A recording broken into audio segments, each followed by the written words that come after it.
अस्सलाम वालेकुम व्यूअर्स, मैं हूं आपका होस्ट अब्दुर्रहमान और आज डिस्कस करेंगे इसराइल हमास जंग जिसके अंदर इसराइली मईशत का बेड़ा गर्क हो गया है। जी हां, ताज़ा आदाद-ओ-शुमार आए हैं जिसके मुताबिक अब तक इसराइल को इस जंग के सबब $54 बिलियन का लॉस हो चुका है और अगर ये जंग अगले साल भी जारी रहती है जिसका खदशा है तो इसराइल का लॉस बढ़कर 90 से $100 बिलियन हो जाएगा। ये जंग इसराइल की तारीख की तवील तरीन जंग है। इसराइल ने कभी भी किसी मुल्क के साथ 13 महीने मुसलसल जंग नहीं की, जबकि इस सूरत में मुकाबले के ऊपर कोई ख़ास मुल्क भी नहीं है।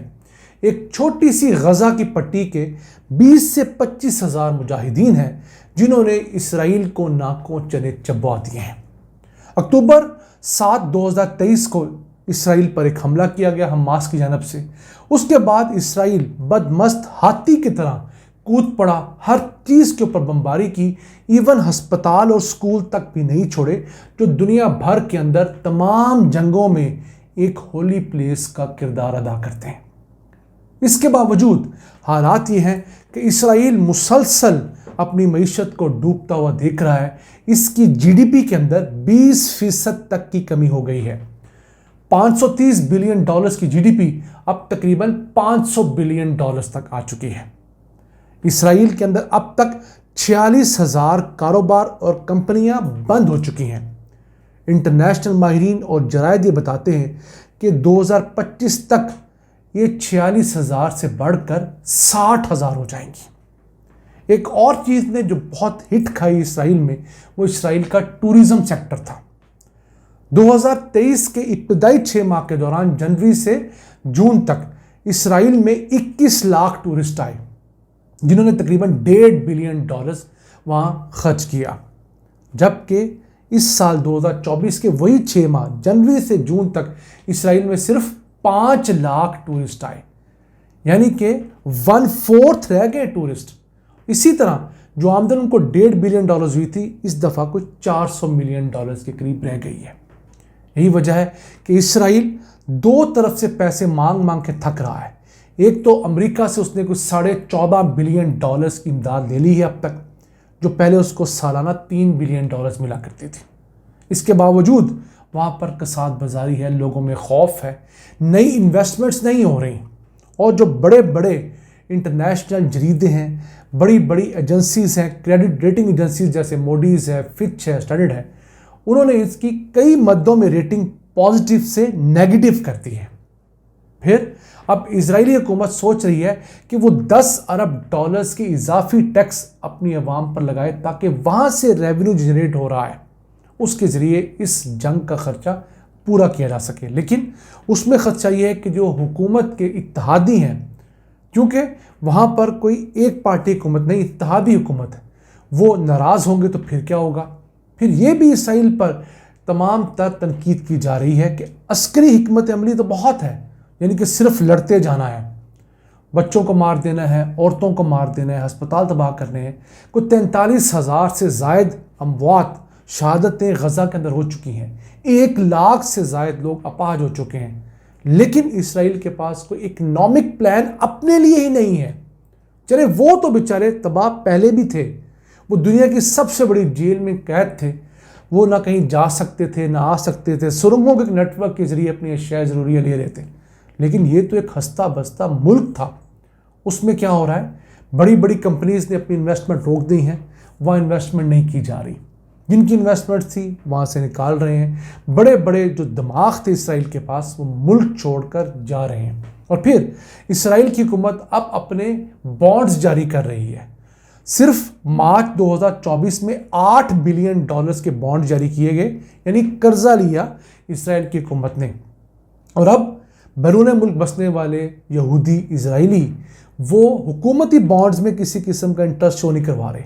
1 साल पहले तक इसराइल के जो इंटरनेशनल बॉन्ड्स थे उनमें 14% इन्वेस्टमेंट जूइश या इजराइलीज़ की थी।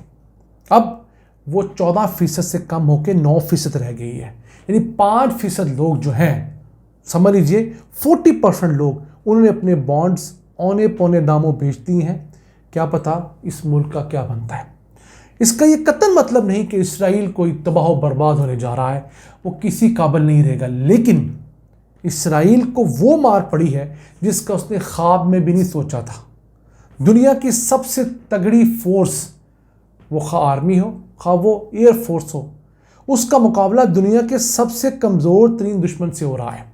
یعنی کہ ایسی فورس جس کے پاس کوئی 1.5-2 لاکھ کی سٹینڈنگ آرمی ہو، 4.5 لاکھ سے 5 لاکھ لوگ اس کے پاس ریزرو میں عام فورسز کے ہوں، ان کا مقابلہ صرف حماس جیسی چھوٹی تنظیم جو 20-25 ہزار مجاہدین پر مشتمل ہے، وہ اپنا کام دکھا رہی ہے، اور ابھی تک کسی قسم کی کوئی نیگوسیشن کامیاب نہیں ہو سکی۔ کیسی بات ہے کہ امریکہ میں ہونے والے تازہ ترین الیکشنز میں بھی یہی کانفلکٹ چھایا رہا، اسی کے اوپر ڈیبیٹ ہوتی رہی، اور ٹرمپ یہی نعرے لگاتا رہا اور جیتا بھی اسی بنیاد پر کہ وہ تمام جاری جنگوں کو ختم کرے گا۔ ایک یہ جنگ ہے، دوسری جنگ یوکرائن اور روس کے درمیان ہے۔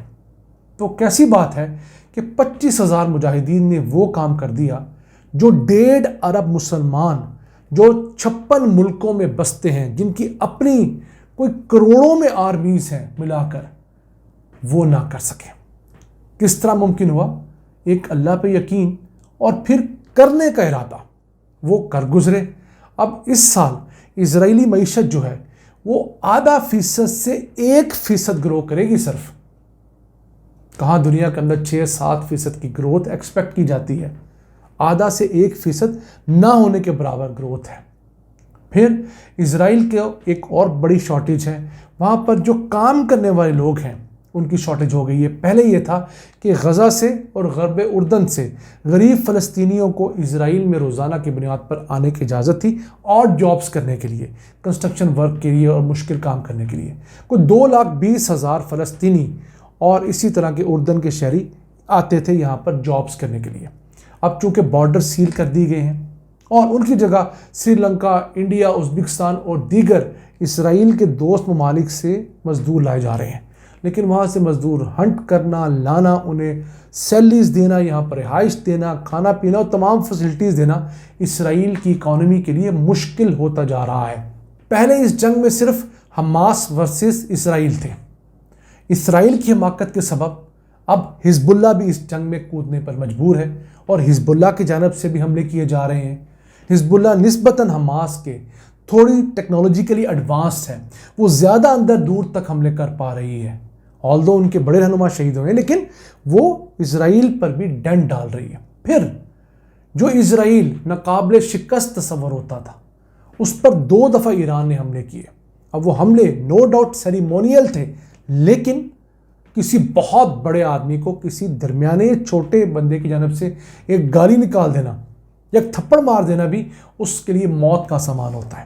ایران نے تو باقاعدہ وہاں پر ڈرونز بھیجے پہلے، اس کے بعد اپنے بلسٹک میزائل کے ذریعے حملے کیے۔ نو ڈاؤٹ وہ صرف ملٹری انسٹالیشنز تک محدود تھے، لیکن دنیا کو یہ پیغام چلا گیا کہ اسرائیل دنیا میں جو چیخ کر اپنے آئرن ڈوم اور اپنے ایئر ڈیفنس سسٹم کی تشہیر کرتا ہے اور اس سے پیسے کماتا ہے، وہ اتنا بھی ایکوریٹ نہیں ہے کہ ایرانی بیلسٹک میزائل ان کی ایئر بیسز پہ آئے، ان کے جہازوں کو تباہ کیا، کچھ لوگ بھی مرے ہوں گے، آلدو وہاں پر بہت زیادہ میڈیا کنٹرولر نے بتایا نہیں، لیکن میزائلز کا پہنچ جانا، گرنا اور سیٹلائٹ کے ذریعے ان کی ایئر بیسز کے اندر ہونے والے ڈیمیج کے بعد یہ بات کہی جا سکتی ہے کہ اب اسرائیل کی وہ جو ایک شبیہ تھی کہ یہ ناقابل تسخیر ہے، اس کو بہت ڈیمیج پہنچا ہے، اور اس ملک کے اندر جو ایک امن اور سکون کا حال تھا، اب وہاں پر لوگ ہر وقت اسی طرح خوف کے عالم میں جیتے ہیں جس طرح فلسطینی گزشتہ تقریباً 100 سال سے جیتے آ رہے ہیں۔ ناظرین، یہ تھا آج کا ایپیسوڈ۔ ہمیں مسلمانوں کو، ہمیں پاکستانیوں کو اللہ پر یقین کر کے اپنے قوت بازو کے اوپر کوشش کرنی ہوگی، تبھی جا کر ہم من حیث الامت اور من حیث القوم دنیا میں کچھ اچیو کر پائیں گے۔ اپنے میزبان عبد الرحمن کو اجازت دیجیے۔ اللہ نگہبان۔